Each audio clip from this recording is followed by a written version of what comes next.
Let's look at hair and headdresses in the Quattrocento. We have a wonderful profile image here that really breaks down what was happening. This whole hairstyle is called a coazzone. It's really fun saying Italian words. Coazzone. I think I'm saying everything right. I speak French. I don't speak Italian. I'm really good when there's any French words. But I only did one semester of Italian in college.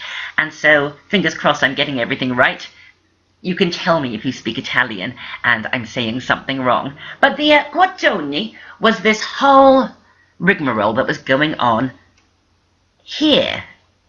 Hair was centre-parted and smoothed to the head with a long, probably false braid at the back, often incorporating ribbons or netting. Hair was smoothed down and some kind of product, probably olive oil, was used to keep it very smooth, very flat and very shiny. Then we have the trenzalli. This was a sheer sort of hairnet headdress worn at the very back of the head. Sometimes it was beaded, sometimes it had gold thread in it, or sometimes it was simple. Then the lenza.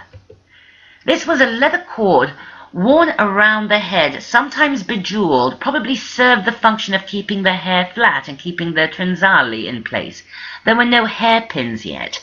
The metal hairpin would be invented in the mid-1500s, so ladies didn't have long to wait. But for now, no hairpins. So the lenza was probably used to keep all of this stuff in place. And I wanted to show you this. This is a fashion layout from Vogue.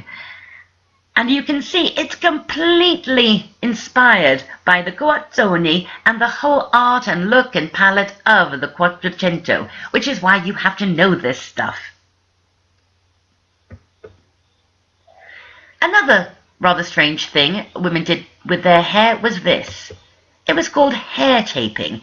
They would use long strips of ribbon to secure their hair, to tape it into the most extraordinary shapes, like this one. And this one, and she has another element added.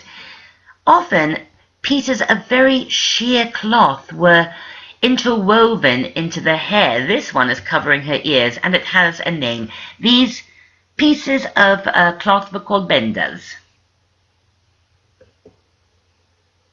And here you see hair taping being used quite extraordinarily. Look at all of these curls and these braids, and it's also complicated. She has to tie it under her chin. Presumably a lot of this hair was false. We've been in love with wigs and hairpieces forever, haven't we? And if they were using fake braids in the 1200s, we can bet they were using them in the 1400s too. And here is another wonderful image of this hairstyle. A lot going on there, but I really want you to note the palette as well. I think you're really starting to get a feel on this wonderful, rich, strange, kind of dusty palette of the Quattrocento. And here is, I think, a very Quattrocento-inspired hairdo from today's runway. What do you think? Completely Italian Renaissance. Guys' hair. Okay, this was strange. In the Quattrocento, men wore page boy hairdos like this, which they would curl under with curling tongs. A very odd look. Or they would let their hair be a little bit more natural, but I tell you, underneath that cap, I bet he has bangs. So men's hair was long. It was shoulder length in the Quattrocento in Italy. The headdress, and it would change shape when we get into the 1500s, but called the same name. This is the preferred hat for ladies. It is called a balzo, and this is how it was constructed.